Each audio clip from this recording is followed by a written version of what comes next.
This right here is the Logitech Extreme Pro 3D Flight Control Stick, and this is going to be a review. Now when you search up Microsoft Flight Simulator X Flight Control Stick, this is the first result that comes up, and apart from that, it also has the little Amazon Choice box, meaning that Amazon recommends it to its users. So looking at the controller, there are 14 total multifunction keys and switches and whatnot. There are 6 of them on the bottom. They all have a fairly satisfying click. Them moving around to the side, there is a bit of a lever or a wheel. This is actually the throttle control. And so that is what you use by default to control the throttle, and that is the only throttle control that you can really use on here. Where the thumb rest is, there is a button, and then there are 4 more multifunction buttons labeled 3 through 6, and then there is a hat switch, I'll show you what the switches do when we get into actually flying. And then there is a trigger on the back. I'll tell you what everything does when we get into flying. Overall, the construction is very, very nice. They're made of very nice materials. All the buttons don't wiggle around in their housing, and there is basically no movement when using the controller, except when taking off really hard. If you're lifting up really hard, there's going to be a bit of movement.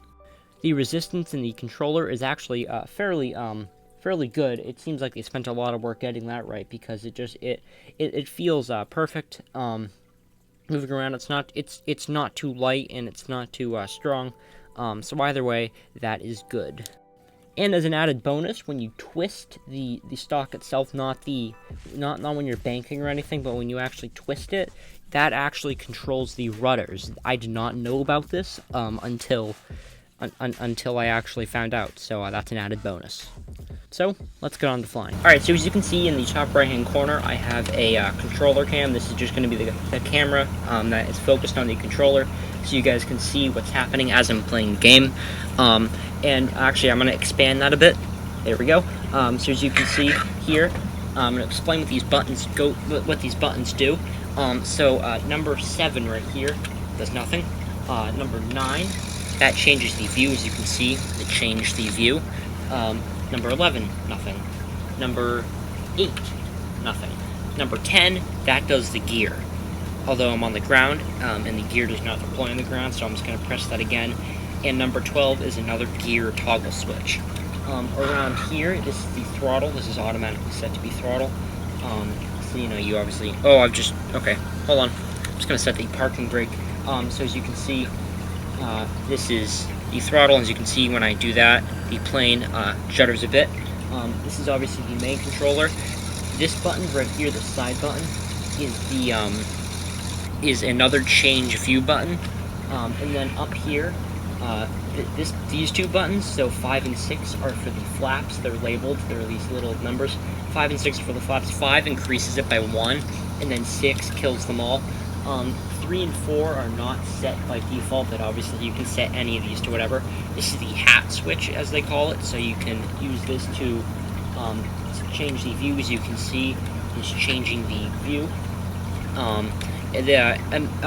By default, the hat switch is too sensitive for at least for what I use, so I actually set it to the half sensitive setting. But when this is default, it's a bit faster moving.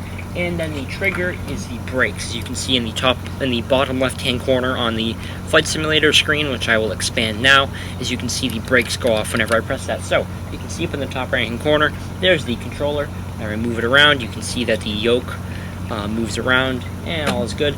There's a fair amount of resistance, but I'd say it's realistic. Obviously, I've never been in a plane, but you know what I mean. All right, so I'm going to take off now. So I'm going to deploy the flaps by pressing 5. 2 times or 3 times. I just press it a whole bunch of times because I just don't care. Alright, then I'm going to increase throttle by pushing this lever. So I've just punched it. I'm taking off from Banff. It's Alberta, Canada. Hence all the mountains. I'm taking off from. It's going to be Charlie Yankee Bravo Alpha if you want to take off here. It's in Canada, so you can just do all countries and then put that in the tag. Anyways, I'm flying on a Beechcraft. I actually forgot the name of this. Anyway, I believe the rotation speed is 100 knots or 90 knots or something. But I'm just going to rotate now because this is a really short runway. I pressed the gear button earlier, so it's just automatically going to put the gear up. And then as you can see, now that we're in the air, we can press one of the toggle view buttons, so I'm just going to do that. As you can see, there are all the different views. And then I'm actually going to dump the flaps by pressing 6. And just like that, that is good. I'm going to keep throttle on full, because this, when you're flying out of this airport, I know, we did a few group flights one time, and I know someone actually crashed into the mountain because they throttled back like you would on a normal flight. But nope, when you're flying out of Alberta, you don't do this. Anyways, off of that tangent, I'm actually going to circle back around for a landing so you guys can see what that's like.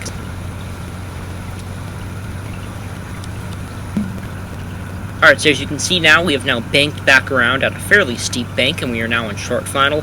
So I'm going to reduce throttle a little bit. I'm going to deploy one flap, or one stage of flaps more of, and I'm simply just going to land this plane. I might actually have to do a bit of a side slip, I believe is what they call it, which is fine in this type of aircraft. I'm going to apply rudder movement by, again, twisting the stick like that. I'm going to apply a bit of rudder and just do that.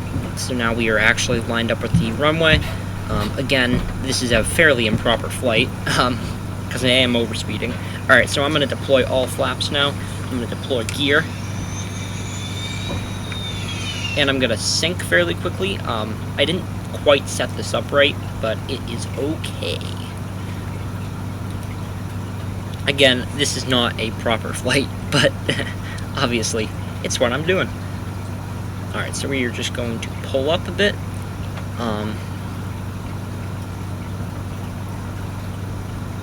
And simply land the aircraft.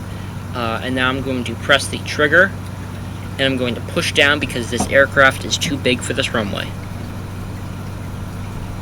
That applies quite a bit of braking, and then I'm going to apply a bit of rudder movement to steer the plane away from the trees. And just like that, we have landed this plane semi-successfully, with a bit of drifting involved, but that's okay. Another thing to note is that using rudder movements while on the ground, especially with this, because it allows you to go from like 0 to 100% rudder in no time at all, it's very helpful for small runways like this. Anyways, if you have enjoyed, make sure to subscribe. See you next time.